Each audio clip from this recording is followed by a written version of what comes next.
Hey everybody, I hope you all had an outstanding week. Up here in Washington, got my middle son, my little boy Maverick here with me. You want to say hi to anybody? I'm Halo. Hi Fluffbutt. Anybody else want to say hi to Mommy? Hi Magnum. Hi Mommy. Hi Marilyn. All right, come on little boy. See you later. That's what he calls our dog, Fluffbutt. He's a German Shepherd, so that's that. I think he's speaking the truth when he says that. Anyways, I want to talk to you all for a couple minutes about the issues that have been going on here in Congress this week, cover a number of things from veteran-related issues to discharges to the Farm Bill and a number of other things. But first, we made some truly great progress on issues, including the passing of a critical bill to improve and expand care for veterans and also on law enforcement. There's some great bills. This was Law Enforcement Week here in Washington, so some great bills on that front. First thing you may have heard earlier this week was that I joined the House Veterans Affairs Committee. I was very happy to join this committee. Every single day that I'm here in Washington, I work to improve the care for our veterans, my fellow veterans around our community, across the country. Our first of its kind office in the West Palm Beach Veterans Medical Center has resulted in over 100 new cases that my office has opened up that we're taking a look at to help veterans in our community. Being on this committee, it's going to help give me an even greater platform to go out there and advocate for our veterans, because as the committee work goes, in addition to my work on transportation and infrastructure, my work on foreign affairs, I will be doing committee work specifically on veterans affairs. So it's an honor to be serving on that committee. I'm really, really happy about it. The same morning of that announcement, I had the chance to testify in front of the Veterans Affairs Committee that I'll be sitting on about a bill that I recently introduced called the Improving Veterans Access to Congressional Services Act, which will empower my colleagues, my fellow members of Congress, to open up their own offices inside of their local VA hospitals. This is about improving accountability, improving transparency, like we've done here in the West Palm Beach VA Medical Center. My position on this committee will give us the greater opportunity to get this bill passed and to make more important fixes at the VA across the board. Speaking of which, this week we passed a critical bill called the VA Mission Act. The legislation accomplishes 5 objectives. Excuse me. First of all, it consolidates and strengthens the VA community care programs. It funds existing Veterans Choice programs to ensure that veterans continue to receive care through the Choice program until the new Consolidated Veterans Community Care program takes effect. It creates new flexibilities to aid the VA in managing its infrastructure portfolio through an asset and infrastructure review process. And probably my favorite thing in it is it expands the caregiver program to include eligible veterans from all eras of service and strengthens the VA workforce as well. But when I talk about it doing that work for caregivers, we're talking about previously that program was for post 9/11 veterans. Now that program is going to be for veterans from World War II, Korea, Vietnam, the Gulf War, in addition to the OIF, OEF veterans and all veterans in between. So I'm really happy about that one.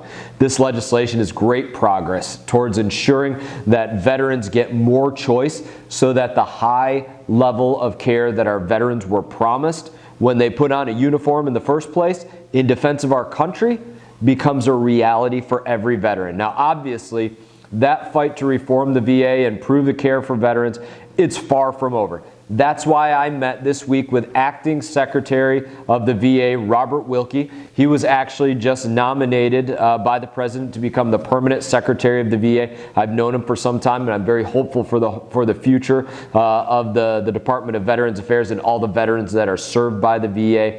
Along with the rest of our Warrior Caucus, we spoke to him about issues that are going on within the VA. Now, the Warrior Caucus, if you don't know that, it's a bipartisan group of members of Congress that have served in combat specifically. So we spoke to him about the increase in choice and ways to improve care. We spoke to him about the Mission Act and a number of other things that we thought needed to be on his plate as the acting secretary.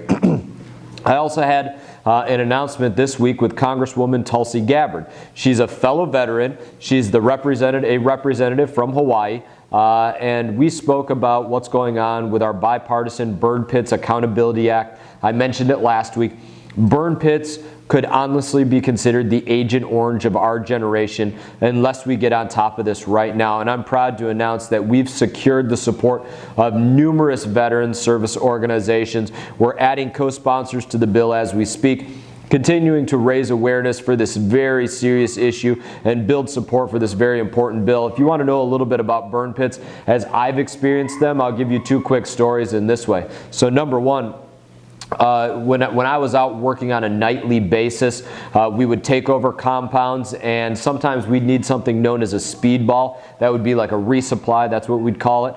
And so in that might be bottles and bottles of water, might be MREs, a number of other things. Of course, when you're inside those compounds, you have to put human waste somewhere. So you're having all of those things inside that compound, and they all get burned up at one point before we would leave there. That's a small example of a burn pit. There was very, very large burn pits over there. If anybody that served in Kandahar, Afghanistan remembers the pond that nobody ever wanted to run around because it was literally a pond of feces. That's an example of airborne toxins that exist out there. As a bomb technician, that was my work. You understand that quite often if there was an explosive shot hole or a crater, you might have to get down into that shot hole or crater to examine something that went on there, and you're breathing in all of those airborne toxics from the explosives that just went off there. And these are just a few of the examples that exist as it relates to airborne toxins. There are hundreds more that, regardless of what your job is in the military, you become exposed to these. A lot of times, guys, in the military, we just call it the crud. You know, you got something that you're coughing up, and that's what we called it. But this is the issue that so many veterans face, and I'm very proud of the important work that we're doing on that front. Switching gears for a moment here. This week, as I mentioned, was National Police Week. Last year alone, 135 police officers lost their lives in the line of duty, including 9 in the state of Florida alone. So it's critical that we also take this opportunity to thank the brave men and women who serve our community for their courageous, selfless service each and every day. Whenever I get the chance to thank them personally, I usually tell them this, and I know this much about them.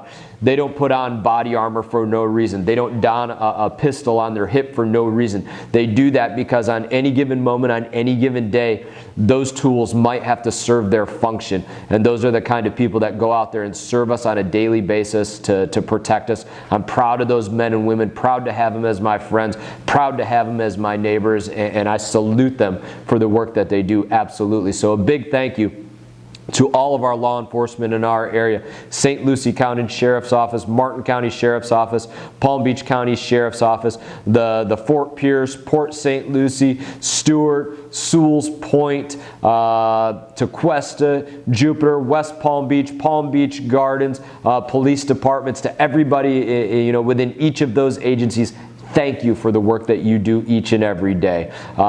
We took this opportunity to recognize our law enforcement services by passing a number of critical bills to support their efforts and to enforce the rule of law and serve justice, such as increasing penalties for people who assault police officers, ensuring that school resource officers have the resources that they need to keep our schools safe.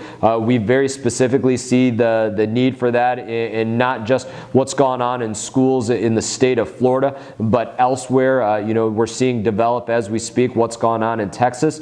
The School Resource Officer Assessment Act of 2018 is a bill that I've been proud to work on, and much more which you can read. We've done a lot more that you can read about if you want to go to our site, mast.house.gov. While we're talking about what goes on, with those school resource officers, I want to say to the families and the administration and the students of everybody that was involved this week in what's gone on with that shooting in Texas, that I will be throwing up my prayers for you anytime that we lose somebody in such an unnecessary way. It grinds to the heart of me, and I will be keeping you in my prayers 100%. People say that. It's almost become a bad thing to say for some people, that you tell somebody that you're keeping them in your prayers, maybe because sometimes we have to say it so often. But when I say that I'm keeping somebody in my prayers, I mean that 100%. I take it completely seriously, and I'm not going to be ashamed to say that one bit whatsoever. This week, I'm going to get back to some of the other bills that we worked on. This week we also voted on the Farm Bill. Now this bill occurs every 5 years. It's a reauthorization of farm and nutrition programs. This year a very important amendment came up for a vote to provide some much needed reforms to something known as the sugar program. Now after decades of brutal water issues in our area, we acknowledge that the status quo has to change. That's why I voted in favor of securing the environmental future of our community. That's the way that I look at it. And although the amendment didn't pass, I will continue to fight to keep our waterways clean. It is the biggest thing that we work on in this office, week in and week out. Behind this camera that you're looking at, there's a board that's literally filled with all of the things that we work on our water issues for the district. It's why I asked to be placed on the Committee of Transportation and Infrastructure. It's why I asked to be placed on the Subcommittee of Water Resources and Environment, because right now we are working on the biggest bill for our community, the bill that funds everything having to do with our water infrastructure, the Southern Storage Reservoir, and so many other parts of that, the Water Resources and Development Act, and that's been our focus since I became a member of Congress. Now, with all of the rain that we've been getting recently, you probably heard that the Army Corps of Engineers has opened the St. Lucie Dam, sending probably at this point over 1 billion gallons of rainfall into the St. Lucie River. Now that water is coming from the local basin, but it's obviously something that concerns every single one of us when we have fresh water, not going towards the fresh water in Lake Okeechobee, but going towards the saltwater estuaries there in our community. We know what this results in year after year, and that's why the work that we do on water resources and environment, these authorizations for all of the SEP and SERP projects that exist in there, that's why they're so important. That's the big thing that we work on day in and day out. So that's why this week I brought together leaders of the Transportation and Infrastructure Committee along with the head of the Army Corps of Engineers to talk specifically about the timeline for the EAA reservoir. Now, as I told you, this has been a top priority for me, and the Committee of Transportation and Infrastructure, is committed to working with us to get it authorized. Here's what's going on. We are holding the Army's Corps of Engineers' feet to the fire to complete what's called a post-authorization change report as soon as possible. We need that report from them yesterday. This report is the barrier that's standing between where we are right now and Congress's ability to authorize the reservoir, the Southern Storage Reservoir, and get that project moving. It's important that we have the support of the committee so that we can get this project authorized. Once that report, that post-authorization change report comes through, and like I said, I'm not going to stop every day making sure that the Army Corps is doing everything humanly possible to get this report done as quickly as possible. One thing that I've been working on securing in this bill, this Water Resources and Development Act, is something that's very difficult to secure but vital for our community, and that is to put a marker in this report that we have there saying that when we get that post-authorization change report for that Southern Storage Reservoir, that if that bill is already completed, that we will be able to go back and put that post-authorization change report into that Word of bill. It's a difficult thing to accomplish, but it's what we're working on every single day, putting every single chip that we have into trying to get that over the finish line. So I wanted to share all of that with you this week. In the meantime, I hope that you've all had a great week, and if there's anything that I can do, never hesitate to reach out. My office, everybody that works in here, myself, it's what we love to do, is go out there and fight for you on a daily basis. You let us know what we can do and we'll be there for you. As always, it is an honor to represent you in Congress, and I hope to see you all around this weekend. Take care.